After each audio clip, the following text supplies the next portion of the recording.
Hi, Jeremy Cordeaux in the Court of Public Opinion. I'm just on air here to let you know that we'll be live streaming the Court of Public Opinion every Friday between 9 o'clock and 12 on jeremycordeaux.com. Please join us. We'd love to have you.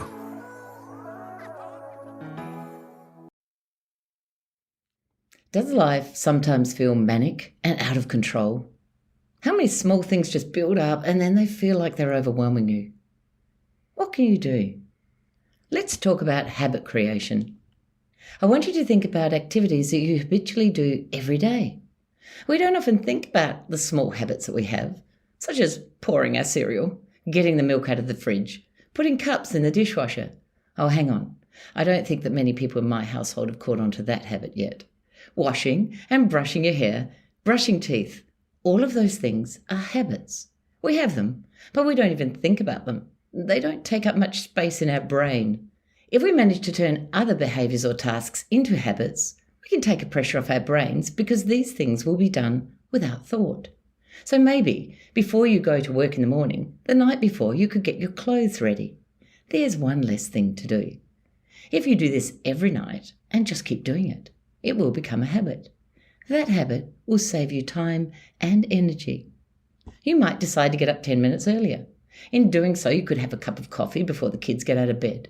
This might re-energize you and give you a little bit of space and time to yourself. You could wake up 1 hour earlier and exercise and look after yourself and be energized for the day.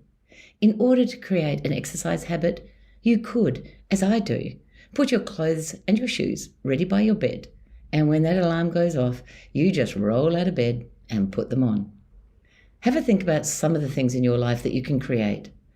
Habits just by repeating them over and over. Let's have some fun with habit creating today. I'm Kate Mason and welcome to Parenting and Personalities. This is the podcast that connects you to the ones you care about the most.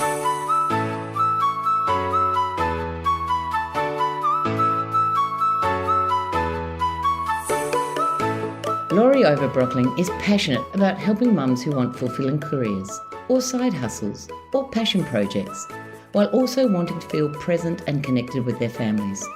She believes that mums can have an extraordinary life, an extraordinary home, an extraordinary career, and be extraordinarily happy at the same time.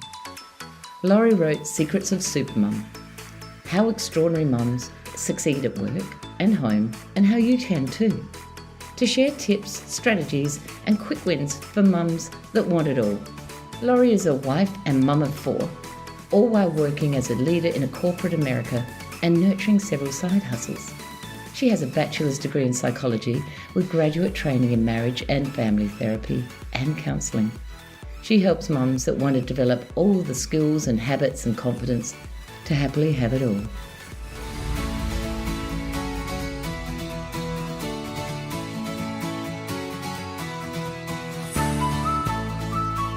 Hi Laurie, welcome to the show. It's great to have you here with us today. So excited to be here, thank you. Now, we're talking about supermoms, of which I'm not the same kind of supermom that you are, but it's really exciting. I was just saying to you that I've read your book and I think it's amazing. So I want to know how you started. You're obviously naturally that kind of person that is organised and whatever. So how did you start your journey being a supermom?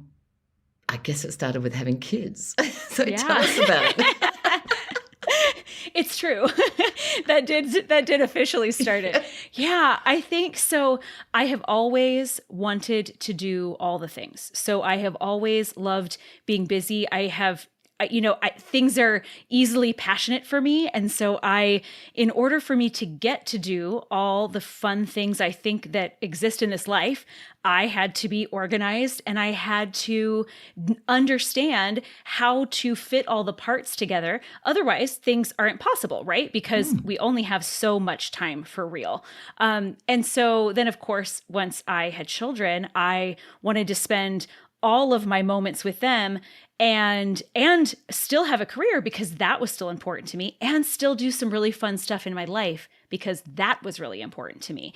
And so when I, realized, okay, I have to be able to manage all these things and understand how the pieces fit together in order to do it all, that was really it. And so, of course, that's my real supermom, my own personal supermom journey. But the supermom journey for the book was really me noticing, as the pandemic ensued, noticing that some moms were really doing things differently, and some seemed like they felt like were keeping it together, and some seemed like they definitely thought they were falling apart, right? And I thought, what are the ones that feel like they have it together? What are they relying on? What are they doing differently? Because there was something that was helping them, right? It wasn't just mindset, and it wasn't just I use a planner and so I'm keeping it together. There were things that were just different. And so I surveyed and interviewed, as you know, almost 200 moms, and then really started to tease out some of those secrets that these women were using and that were actually making a difference in their lives. When you surveyed your mums, was there a specific amount of people that were handling things, was it an equal balance, or did you find that there were a lot of mums that actually weren't handling life quite as well as you were in that sense of? Yeah. So I think from like the outside, it felt like they might be balanced, but really from the inside, every single mom had areas that they thought they were really succeeding and excelling and something that was going well. And then a whole lot of things they didn't think were going well, even if from the outside, it seemed like they were. Right. So what made you decide to write a book about what you know then? Do you get what I mean? Like, so what did you see that you thought I can give, this is something I can give back to people? Yeah. So I say that Supermom isn't a thing, right? It's not this person that you're trying to become on the outside. It's not this Pinterest perfect mom or this mom that does everything with no stress ever, right? This is not the mom that I mean when I mean supermom. I mean that you feel like a supermom on the inside. You feel like I am doing this. I am living the life I want to be living. I feel like sometimes I'm the mom that I want to be, or at least I'm working toward her on a regular basis, and just feeling that supermom moment on the inside is what I call them on our show. We always ask for supermom moments, and that's really what it feels like. And so I have those feelings, and sometimes I feel like I'm falling apart. But those feelings, I know that some of it is mindset and some of it's strategy, and I wanted a little combination of that to be able to share with other moms, because I want us all to feel like we're supermom. Mm. And we are all really different, aren't we? In that sense, because I'm very different from you. And I read, I'm reading about you as a person and it innately, because I talk about personality, so innately you're a very different type of person to me. But the way that you've written your book doesn't make people feel that they need to be a supermom. It's actually just full of amazing tips and really great ways of connecting yourself to routines and to plans and to giving yourself more time. So when you say in your book, the biggest secret, hang on, I've just got it here, is that there's no such thing as a perfect balance, even when you've got it all right. I think that's a really important thing to talk about, because what is perfect balance for every individual? It's quite different. And you have to, when you're reading a book like this, understand yourself enough to know that what your perfect balance is. Do you understand where I'm going with that? Yeah. Yeah. So I think when we think about perfect balance, we think of the scale, right? The visual picture of this scale. And we think, okay, family goes on one side and work goes on the other side, and it should be even. And somehow that's supposed to work. But I'm willing to bet that if you spent 30 hours at work and 30 hours with your family, your life wouldn't necessarily feel balanced, right? Or 40 or 60, right? It's not about perfect time. It's not about any of those things. Balance is more like walking on a tightrope for a month, 6 months, a year, and leaning one direction and then leaning the other direction and constantly readjusting over and over. And at the end, you can look back and say, look how balanced I was because I made it all the way across this tightrope. But not at any specific moment were you truly right in the center of balance. It really is that ebb and flow of life that turns into the feeling of balance ultimately. And again, Supermom is a feeling, and so is balance. Balance is a feeling, not a prescribed list of activities that will make your life feel balanced. And so when you, like you say, when you look back and see how balanced you've been, it might be a very different balance to somebody else, and things can instantly change your day. I mean, I've got a cat that's not well this morning, and I'm thinking, oh my goodness, hope I don't have to take him to the vet because it's really going to throw my day out. So a lot of that balance has to be the acceptance that there's going to be incoming information and constant change, doesn't it? Yes, 100%. So even when I work with women on things like weekly planning and monthly planning, we plan in time for things to go wrong because they will. You know, I've been asked before, how often do you follow your plan for the whole week and you get to do everything? And I said, 0%, literally 0%. My goal is to do as much of it as possible, but there will always be things that go wrong, that take longer, that, you know, a sick cat, a sick child, a sick you, and all of those things are life. And we do have to learn to accept that that's going to be reality. When we don't accept it, when we expect the perfection, that's when life really will never feel balanced because we can never hit the perfection that we're looking for. And the truth of it is I have workshops with people who are very similar types to you, and they have lists. And you talk about lists in your book, and I'm a list maker, but a very different style of list maker. And what I find with them is they're often very stressed because they cannot knock anything off that list. I'll say to them, hey, listen, you know, your problem with being stressed, a lot of them very stressed people, your problem with being stressed is that you can't take anything off your list. You know, look at it, prioritize, and is there anything you can remove? And most of those people will say to me, we can't. It's more stressful to remove something from our list than it is to not do it. What is, you know, as someone who's a great list maker and gets stuff done, do you come across people like that who can't do that? What's your advice to them? Because I have no advice because I am not a list maker that sticks to my list. Okay, so you're kind of like, it's fine. Yeah, I'm like, you know, I've got 10 lists and I'm not sure if I've done any of them. Having read your book, I'm trying to bring it down to about 5. But I kind of go, well, I have no advice because I do not come from that side of things. What's your advice to people like that? Yeah, the moms that I work with and parents that I work with that often have these major lists that they're working from, they're usually working from that list daily. And even when they do tick the things off, because, you know, for sure, we're going to hit something. We're going to get something off our list in the day. But so often then like 3 or 4 or 27 more things get added, right? So it feels like the list keeps growing and you never actually get the things done.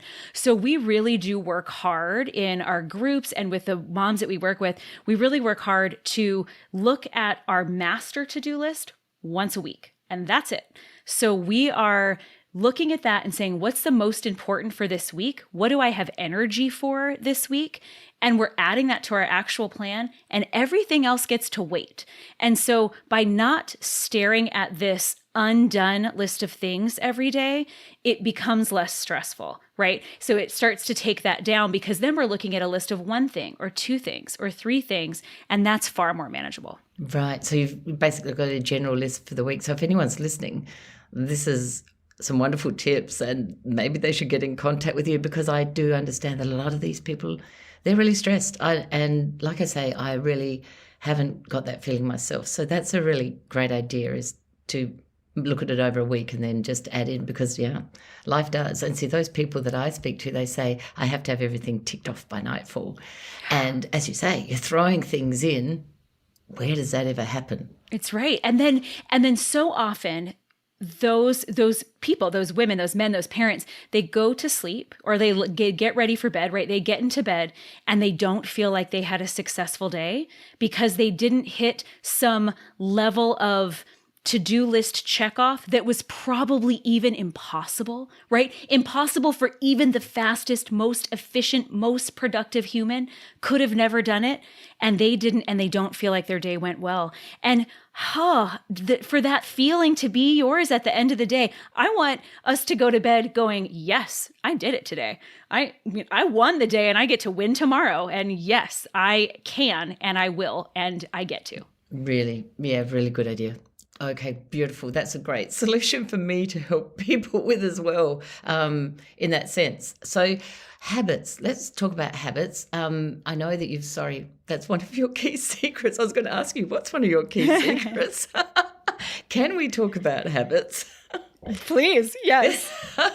Because really, a lot of the time, for people like myself who haven't got that natural lean that you have, look, my mother has the same thing. She's neat, tidy, organized. It's just innate and she loves it and it works. And I'm not that. So habits are really, really important for people like myself to build and create into our day and our time, because time schedules are there. You have to get your kids to school. You have to get dressed. There's all of these things that we have to do and we might really not want to or feel that we have to do it on time. So tell us what you think about habits. Yes. So as you have seen, the secret of habits is our very first chapter because it's that important. So habits are routines, systems, processes that we have in our lives, and you all have them. Every single person has habits, whether you think that you have a bunch of good habits or not, you do. There are systems, routines, there are processes you follow that you do the same. Even if it's just you drive to work the same way every day, or you walk to pick up your children from school the same path every day, or you make dinner at the same time every day, or follow the same steps for breakfast. But the reason it's so important is that as parents, we have only limited energy, right? We have only limited energy to do the things we want to do for ourselves, for our family, for our jobs, our careers, our businesses, whatever it is that we're doing.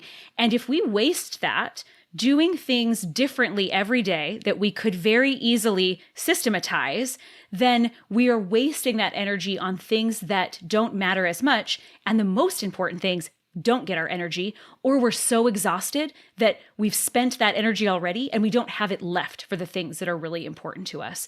So I always talk about habits from this perspective, not from a habit building that, we certainly have habit tracking and tips and all the things, but it really is about making life easier and spending less energy on those tedious, monotonous tasks. So really, once you do that, like you say, when you said brushing your teeth, I'm like, of course, these are the little things that we do that we don't realize are habits. And so you mentioned freeing up brain power, because it's true. Every time you have to think of a new thought or you have to do a new action, then you're having to think that a lot. It makes so much sense. So I talk about this in my workshops too, chunking everything down. Make it small, keep it small, don't go big. And there am I sitting, listening to you, reading your book, thinking, oh, this all makes so much sense. I'm thinking, well, this is what I talk about, but I don't do it to myself. You're like, this does make sense. This is what I teach. And That's then you're right. like, oh, I think we should apply it. I should really do something about it. So I've already sat there and decided the small things that I'm going to do moving forward, having read this about habits, because I know that it's sometimes people very much like myself as well. And if you're a listener and you are like myself, go, wow, all these new ideas, I'm going to do them all now. And then in 3 or 4 days, we're burnt out from trying to change everything in our lives and we can't do it. And we just fall off the wagon and nothing gets done. But choosing one habit or one thing that you'd like to create in your day just makes so much sense in that sense, like I said before. So fabulous ideas. Anything else about habits, or can we talk about enemies of productivity? Sure. Yes, we certainly can. Yes. So I like to talk about terrible time wasters, right? So I think there are two things that often get in our way with productivity. The two big enemies are, one, you have no idea what you are actually doing with your time, right? You get to the end of the day and you go, what did I do today? What did I even get done today, right? You don't know because maybe you've never tracked it or you've never paid a lot of attention. And so sometimes it's just not knowing. And the other thing is that there are all things in our lives that just will suck us in and distract us, right? So you can think maybe that's scrolling social media, maybe that's watching a show and then another show and then another show, right? Maybe that's, watching the news. Some of us like to get really stuck in the news and we want to look at just one more article, one more thing. Maybe it's, a number of different things for you, but those things I call terrible time wasters because they're the things that suck us in and that oftentimes we don't realize how long it's been. So not, I scrolled social media for 15 minutes and I felt great and then I moved on with my day. No. It's all of a sudden, oh my goodness, I can't believe I've been on here for almost an hour. I'm wasting time. I have to go do something else. And those things can get in our way every single day and cause us to waste time when we don't realize it. And then we say, oh, I never have enough time. And really, it's that we're just not being strategic with some of those, keeping those terrible time wasters out of our way. And it's really unfortunate these days because my children are grown up now in a sense of that. So I never had TikTok. I do now, but I never had all of those things to really waste my time on in that sense.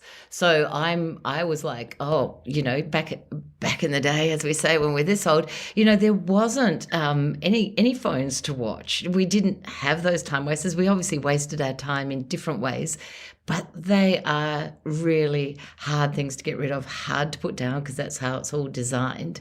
And I actually lecture my daughter who's 28 and I say to her, because another thing that, when parenting is communicating and connecting with your kids.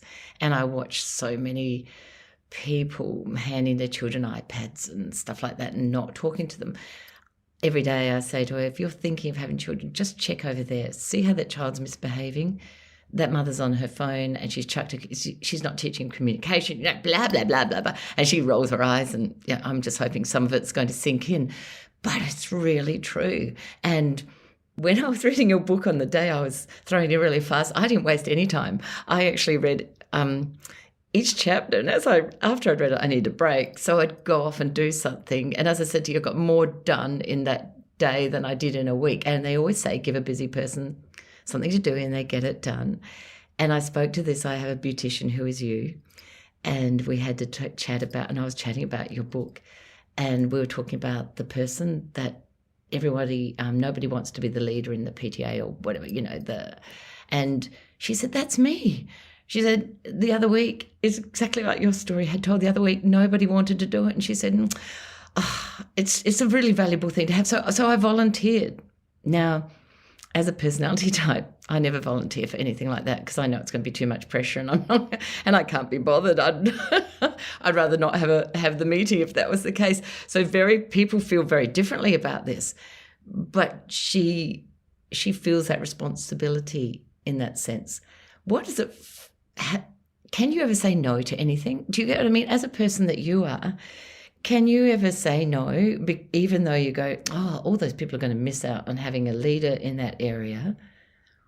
Or do you always like to say yes? Yeah, it's such a great question because this is a ongoing battle for me because I know that if I say yes to everything, and I'm not attentive about it, right? Because there are lots of things I even want to do. But if I say yes to all the things and I'm not paying attention to my time and my energy, I will say yes to too many things and then I'll be overwhelmed. And then even doing things I like to do, I will not like to be doing, right? I start to feel angry about them, right? Or frustrated that I have to do them, even though it's something that I like. So I do have to be very careful about it because I am, the tendency to please the others and to want to help and to want to serve. And so it is a hard thing, but I have learned that if I do that, then I'm not as good for anyone. I don't feel as good for me, but I'm not as good and patient of a mom. I'm not, I don't spend extra time with my husband. I don't want to take on the extra work projects that maybe I would otherwise. So there's just a lot of negative impact. And I have to just really say, is this an absolute yes? Or is it something I should turn down or even help them find someone else for that's not me? She said that when she did that, everybody said, but you do it so well and there is nobody else. So there's your dilemma, which I never have because I don't ever offer or no one would choose me, which is okay with me. But that's really, it is really interesting looking at it from that point of view, that you are such a giver and you can get things so organized. People recognize that and then they push that load onto you. Yeah. And I think that we want to feel important, right? We want to feel needed. And so it feels good to hear no one does it as good as you. We need you, right? There's no one else but you, right? That feels good. But we have to ask ourselves, is it true? And is it true that I'm the only person that could be a PTSA president in this whole world? No, because there are moms everywhere doing it, right? So I'm not the only mom here in Phoenix. I'm not the only mom at my school. I'm not, right? It is not just on me to make these things happen. All things, and that's true with anything, right? That's true with anything that comes up. There is always someone else that could even probably do it better than you. So just really kind of releasing that pressure to be the number one, the one, and knowing that even if someone else did it 3/4 of the way that you would do it, it'd still be fine, right? And so it just is letting go of that guilt and that pressure and knowing what is going to light you up and knowing what's going to just bleed your energy. Yeah, and that's great advice for those listeners that might be like that in that sense. So what are 3 small things that people could do to get started on, apart from read your book, which is number one thing, because I think it was a wonderful book. I don't think your book is actually just for anyone. I actually said to my husband at the end of it, I think you need to read this. Like, there's a whole lot, ignore the Supermom bit, but, there's so much in it that is just common sense and practical and beautifully set out that it's actually readable, because my husband's got a very short attention span, so there's no way he could actually handle a fully written, not short chaptered book, So apart from reading your book, what else can people do to actually start getting themselves a bit more time maybe? What are some of the 3 things that you can do? Yeah, I think so. One thing is, and that I try to do, so nothing is an automatic yes. So for the next week for you, I want nothing to be an automatic yes. That doesn't mean it's a no. But what it does is gives us a pause and a chance to decide if it really is a yes or if it's something that we need to decline. And so just that moment in between, instead of that automatic, sure, I can do that. Of course I can take that on. I'd be happy to, right? Hold that back for a second and say, let me check my calendar. I'd love to have a conversation with my husband about that or my spouse about that. I need to look and see if what my capacity is for this month. I'm not sure I can take that on. However you want to halfway know it. Phrase it. And then, yes, and then you get to come back and make that decision. So I think that's one thing, because sometimes our time is just filled with other people's priorities, right?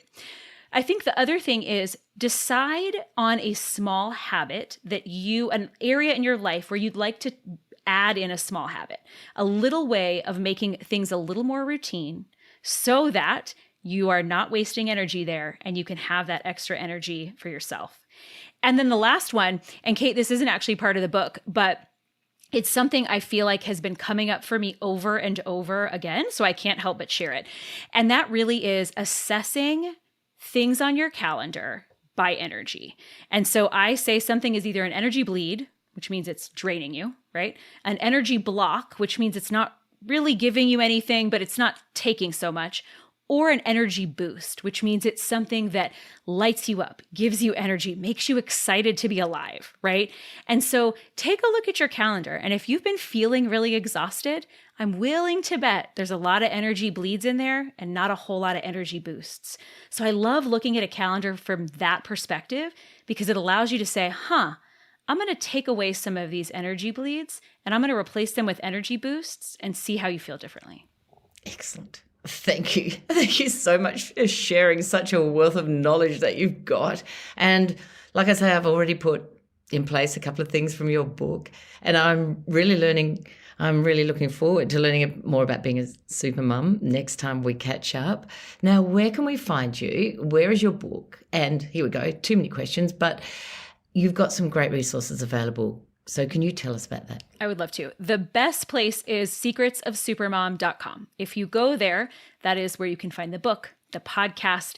You know that there are some freebies there, some things like we have a really fun quiz that is finding your supermom superpower. And the workbook that goes along with the book is actually totally free. So you can grab that right there on the website. And that's those are the best ways to find all the things and to really start to dig in. And remember that for the listener, being a supermom doesn't mean being perfect. It just means being the best that you can be and getting the most out of life. So thank you so much for joining us today. Thank you. Do you know what? We are all supermoms. Life isn't about being perfect. It's about knowing and understanding yourself and being you. However, it is possible to create some new simple habits that save you time, free up your brain power so that you can set on autopilot for simple, everyday tasks and focus on the important things. Work out what you need to do in your day. What habits do you need to create? Chunk it down and make small changes. My mum used to say, Rome wasn't built in a day. Remember, baby steps become adult steps and life will come a bit smoother. Creating more habits will give you more time for you and your children. Have a go. I'm Kate Mason. Thank you for listening to Parenting and Personalities. If you enjoyed this episode, we'd love it if you could leave a rating and a review that would help others learn about this podcast. If you're interested in discovering more about you and your family's personality types, you'll find my book, Who Is This Monster or Treasure in My House, on Booktopia or Amazon. If you have an episode idea, please send a note to thepersonalitycoach@gmail.com. Many thanks to our producers at Stories and Strategies, and we'll see you next time.